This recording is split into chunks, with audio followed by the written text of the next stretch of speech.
on a new space. This, if you guys have watched some of other videos, you're gonna see this is the third space I'm making those videos. Of course, it's a lot of videos, it's over a long period of time. And I always make music in real time. I won't change this format. This is what I want to do. This is what I want to showcase to you guys, how to really, what the process is, and the feedback that I had so far is very good. People love to see the little tricks, how it's built, how it evolved, and how they can replicate the same in their own music production. And of course, when I finish the session, every single episode comes with a Logic Pro X template, so you guys can reopen the project in your own DAW if you use Logic Pro X. And of course, coming very soon, every single popular DAW, which I consider is Logic Pro X, Ableton, FL Studio, and Cubase, will all have episodes. So past episode 250, I'm preparing something for everyone to be able to play with those tracks that I'm making. So I hope you guys will enjoy these. But until in a few episodes, I'm gonna continue Logic Pro X. I'm just gonna prepare to the transition to have different DAWs. And guys, this episode 240, I'm gonna make you some deep progressive. If you watch some episode, you know it's something that I like to do. It's in between deep house, progressive house, sometimes a little bit of techno infused. You can call it melodic techno too if you want. It's like just deep, like melodic music. It has inspiration in, you know, a little bit of, maybe a little bit of trance, a bit for me, a little bit of progressive rock. Of course, Angel Deep, which is the leading people that really release this type of music, and also my record label Progressive Grooves that's been releasing this type of music since 2005, guys. So this is the music I do. Used to be a bit faster, now it's a bit slower. So I'm actually starting with a drum beat that I got, so I just jump straight into production. And if you watch a few of those videos, you know that I basically talk more and more about what I am doing so you guys can understand. So I have this drum beat here. This is the episode 235, how to make powerful drum beats. I cut a few things because it was a bit too rich to kick it off.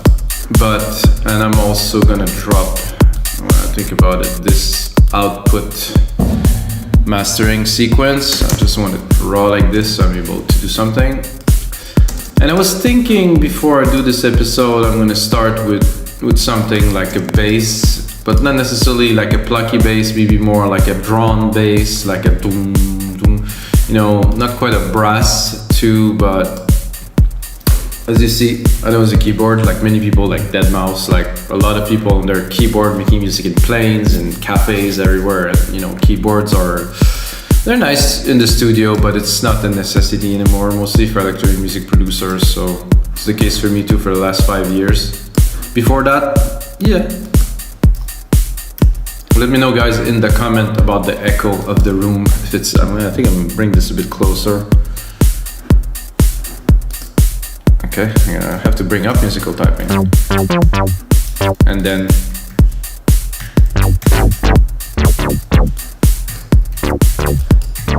not quite what I'm looking for here.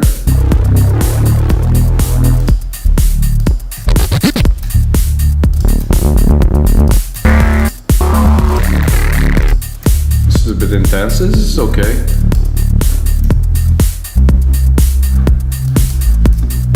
It's a bit too aggressive. I'm talking about aggressive.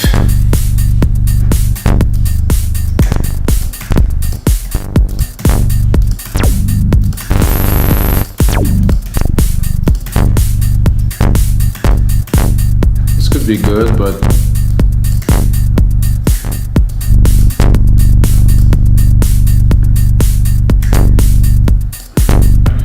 I'm not sure if I...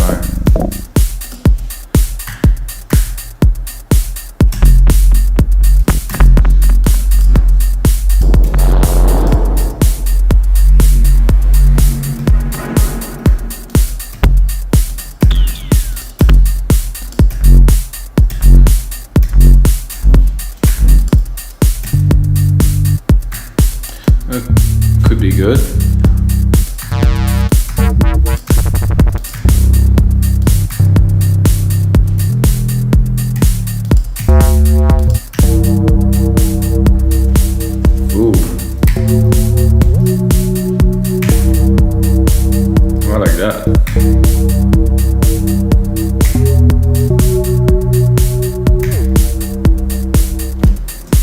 really just like this, just a little sequence.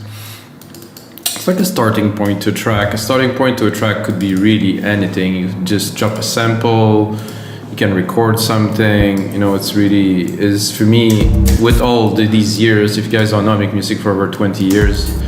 I know that the track can really start from nothing or for something very complicated. So I like the sequence of note. Not so sure about the placements though. So I'm gonna keep a little bit of the original idea.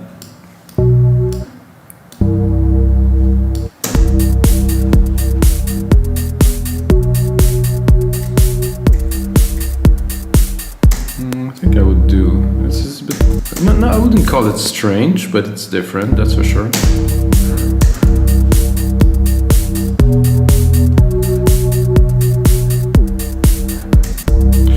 And if the notes are overlapping, you can hear it doesn't punch as much. So this is why I'm doing this.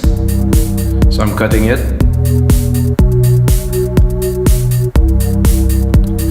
So if it would be overlapping, it would have like a different effect. So to me, this is an interesting start.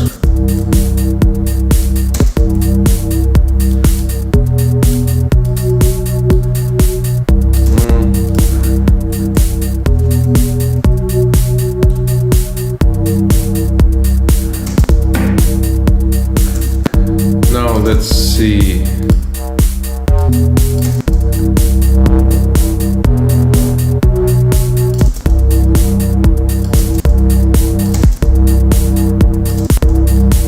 Glide doesn't affect it very much. Cut off. Not really. Cut off too. Ooh.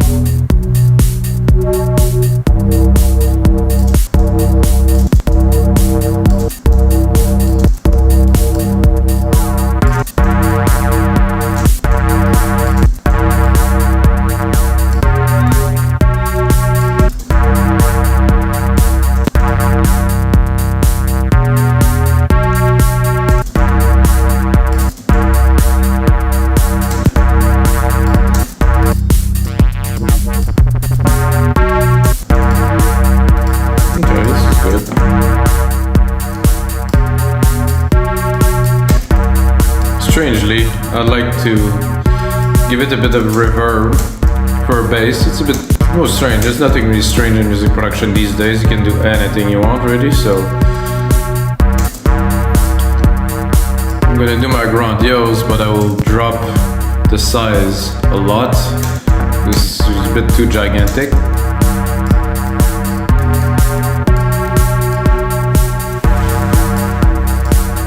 So what I'm feeling really right away is that would be nice to have some nice plucks in there. And I know usually I use only Logic, but I don't really care really. So I'm gonna go in silent one. I'm gonna go the factory here that I have in there, definitive collection. I'm gonna pick some plucks. This one here. I'm gonna go into plucks, which is a bit further.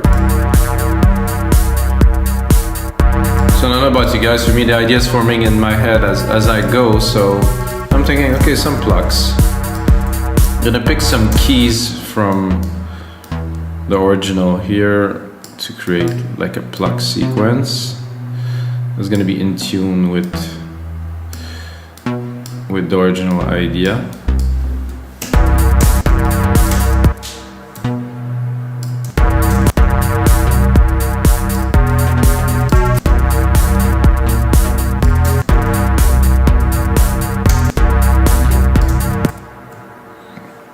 I have an idea of like some quick pluck hits like this.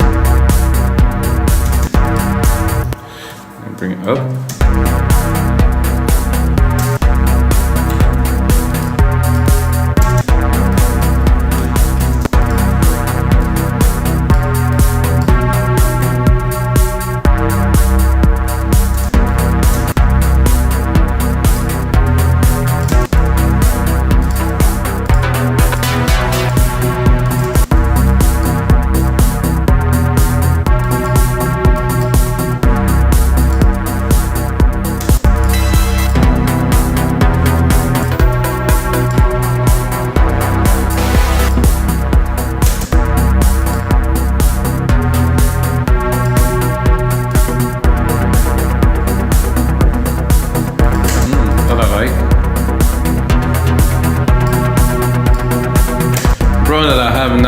is that there's too much tone into the key of the bass, so it's gonna be really hard to do anything with the top.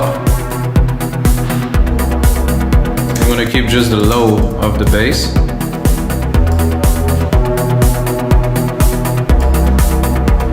I wouldn't do a progression in the keys too, because it's gonna get too busy and complicated.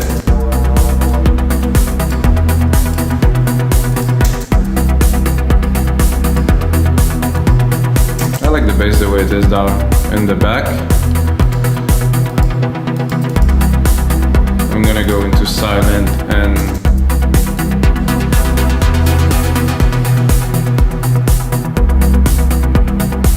it's tight, it is tight.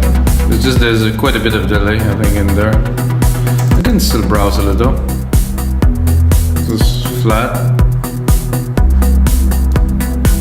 This is sound, this is true, that sounds so much like Dead Mouse.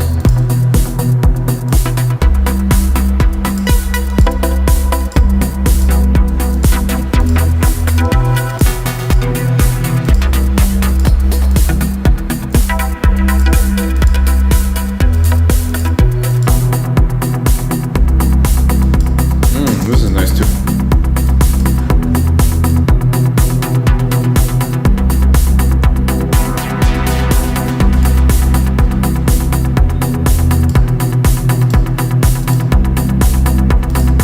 Really deep prog chill. Bass is nice here in the back.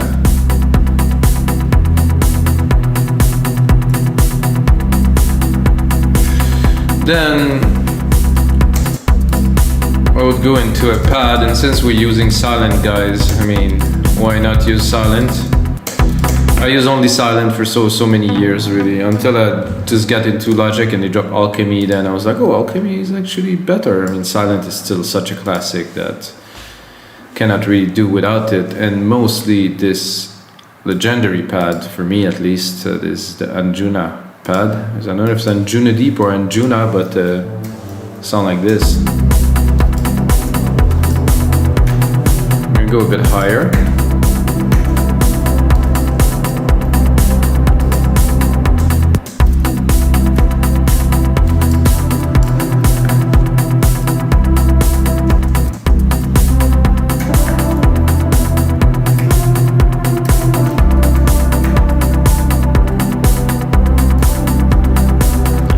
Now to drop like a simple kind of melody.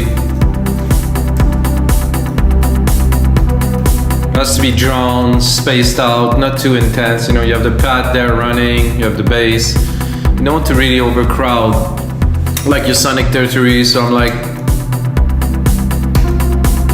But also, of course, the key has to work, so... D, E, E.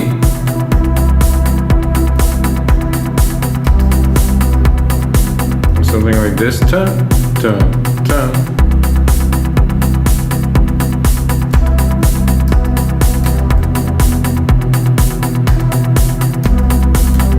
No.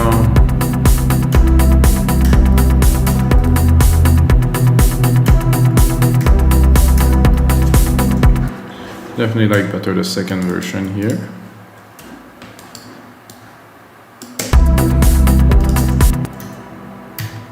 Oh guys, there's an ant. Oh. Damn guys, there's an ant died in the making of this episode. Sorry, there's a bit of an invasion here, so...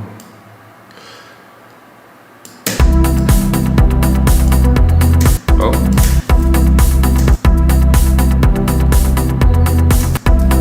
No.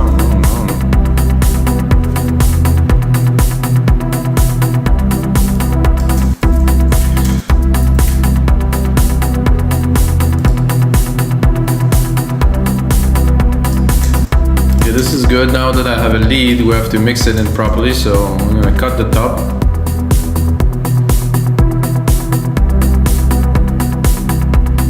I think there's a bit too much resonance, I would say.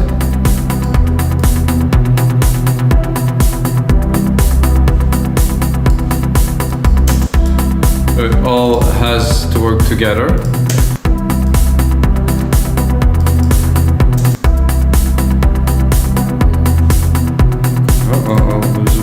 problem here with my MIDI.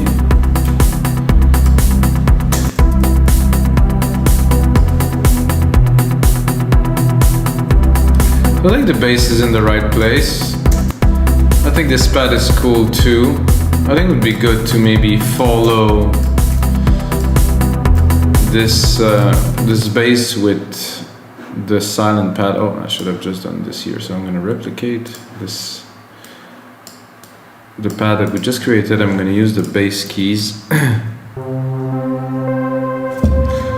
Try to edit in the background as a drawny pad. Maybe it's going to work, maybe not.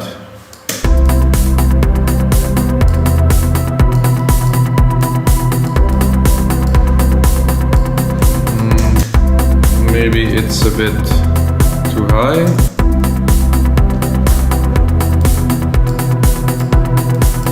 Oh, this is nice. You don't really hear it so much, so you can also pick another pad.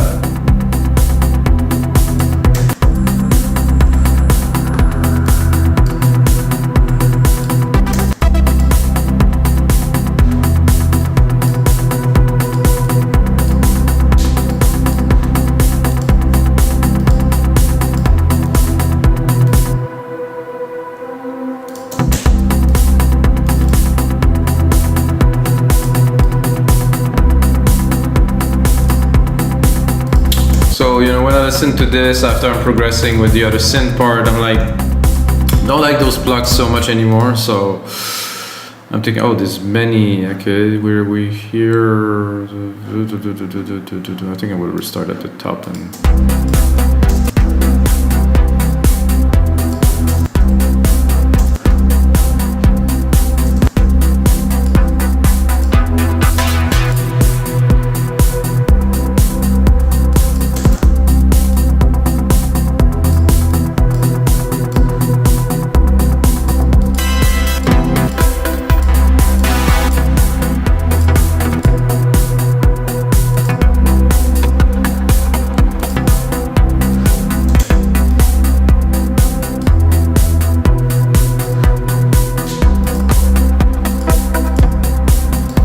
Well.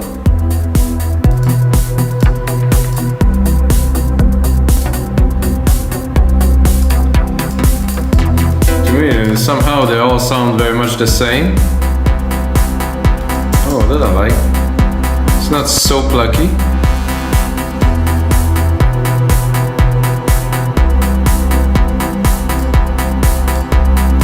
A lot of, had a lot of sustain or something. No, not quite either.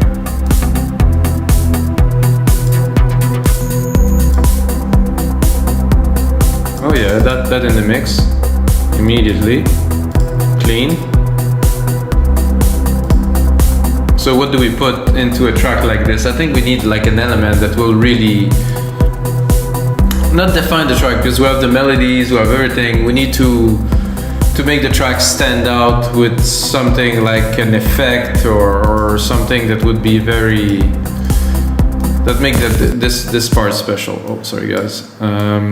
So what we'll do is I'm gonna go, I think, into cinematic or maybe percussions. I'm gonna try to find like a sound effect or a soundscape that will really bring like some dimension to the track.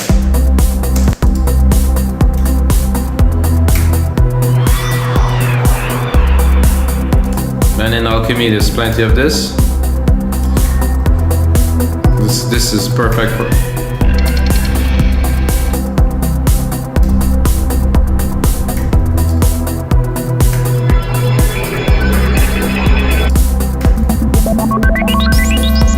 It's classic almost.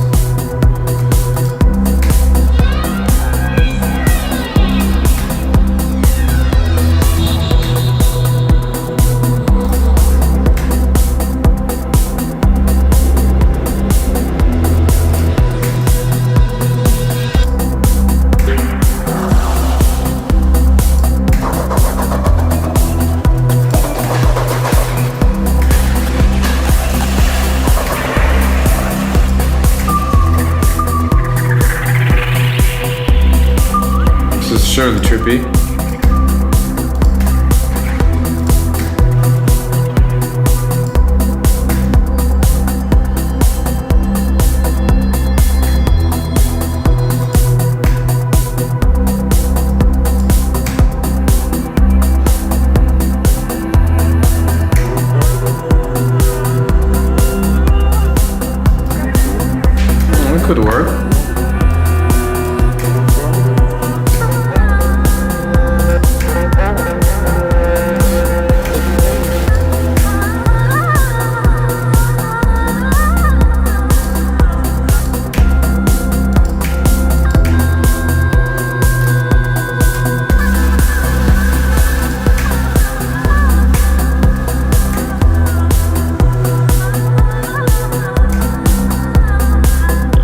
put a bit of reverb in there.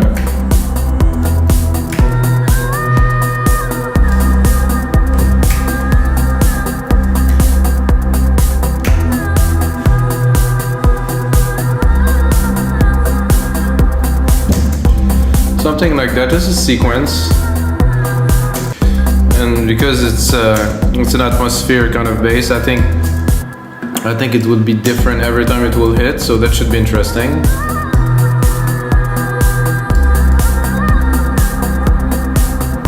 Let's hear it.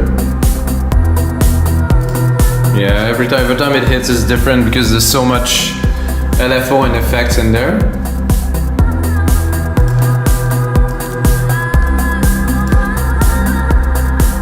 Okay, that's one effect. I'm thinking I could add a little bit more to add some dimension to make it more interesting. So we have a lot in there, of course.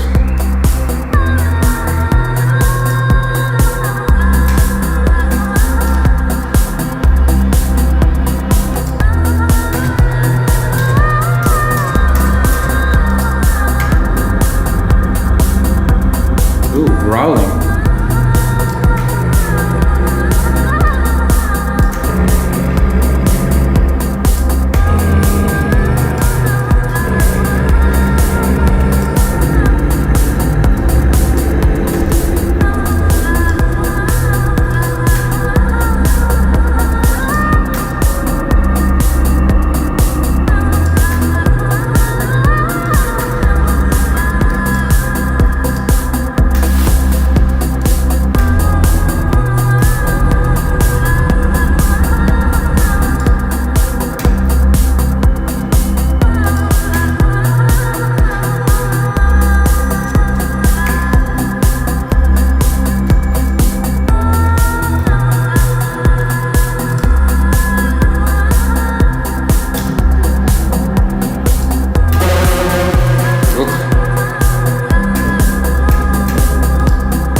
Interesting. Not for us right now, but caffeine effect. I like some of that. Oh, this is a bit crunchy, I would say. Let's hear it. It's like somebody's eating in like a cardboard cup or something. Oh, that's nice.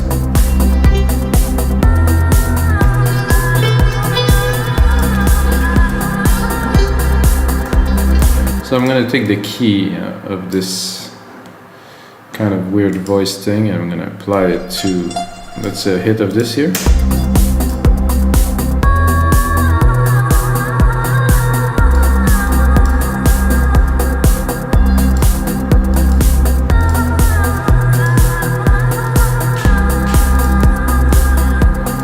So now we have a type of a drowny kind of track that's really deep, that has some weird elements to it, so it's distinctive, so it's not gonna sound like anybody else just tried to make a track in that style. Now we can add some percussions.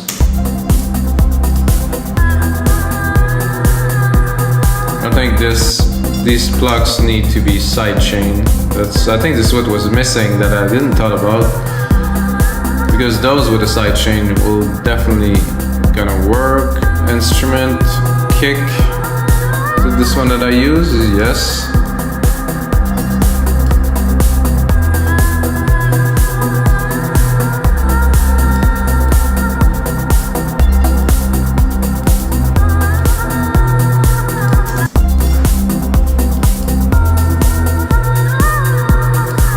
So the plugs are there really mainly to support the beat, to get the flow going, you know, because without them, I mean, it's nice, could be doable, but it doesn't, for me it's not groovy enough.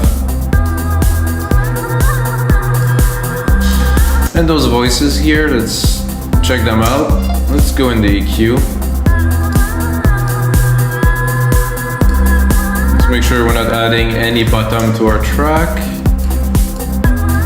If we want to really funk it up, I think we could go probably into multi-effect and do a step effects on them.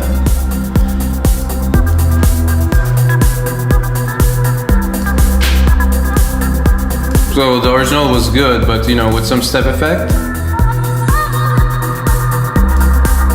Oh, this one I used quite a few tracks, so it was cool before, but now you really have like a voicey kind of feel. Remove a bit of the Asian kind of thing in there, so it's trippy. I like that. Let's hear this caffeine effect. I'll give it more reverb. I want just almost only the reverb signal from there.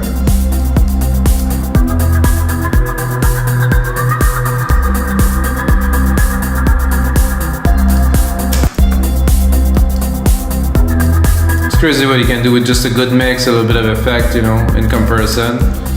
Now we have this pad here, which I think could use. I'm gonna drop the musical typing here, bring up my mixer. A little bit of sidechain compression, that is.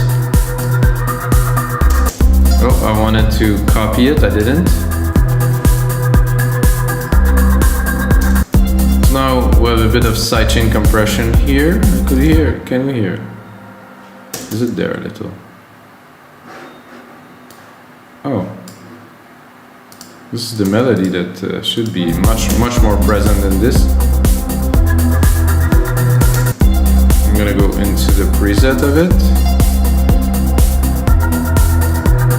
I think I did change this preset and it's not what I wanted to do, so I will bring it back to what it should be, this.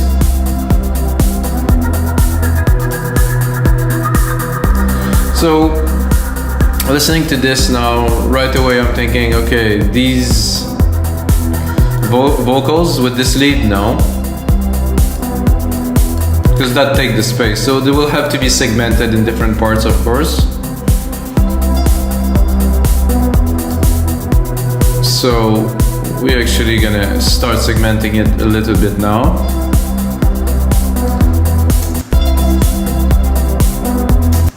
This could go sometimes, it's just an effect, you know, but like a rich song has to be like an adventure, like something epic. Like I like this guy, I was watching this guy that mixed the Weeknd album, if you guys know the Weeknd. I like every type of music, so I'm not electronic only in electronic music. And this guy was saying that for every song he wanted to build a whole story, like it would be an adventure, like with some effects and stuff, and you can hear that in the album. It's the same thing I think that sometimes misses in electronic music, is like you have a track, like it's just a track, and the track is only for the DJ to be played, and he creates the adventure. While I personally think that every track should be an adventure. There should be effect, there should be something exciting, you know, like you have pioneer of this that were doing progressive rock in the 70s and 80s that were like, the tracks were just absolutely crazy because they were like a whole story happening with like sound effects and stuff. And you know, Alan Parsons Project, Pink Floyd, Yes, Rush, you know, those groups made, you know, music that was a bit beyond music, that was really like an adventure for every track. So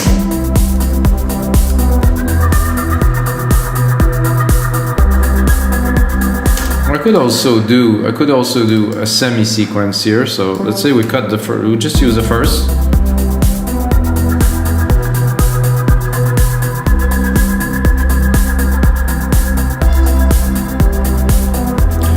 Do this, and then the second sequence here. So we do a longer span with different part. I would cut this one here to let it simmer a little bit. Let's say we would have some vocals, you know, a little bit in there. Then again, repeating, first sequence, vocals. Let's not forget we also get a really nice bass at the top here that we can use in the breakdown in different parts. So guys, that's gonna be it for episode 240 of your live electronic music tutorials. I'm gonna put in some more work, put it as a template on our site, wemakedancemusic.com. I didn't talk about We Make Dance Music, guys. If you're still watching, you have to check out our site. We are the largest marketplace for music production. Over 12,000 items, 500 producers that upload music regularly. Every day there's new stuff coming. So if you want to make better music, check out our marketplace at wemakedancemusic.com. And until next time, may the sounds be with you.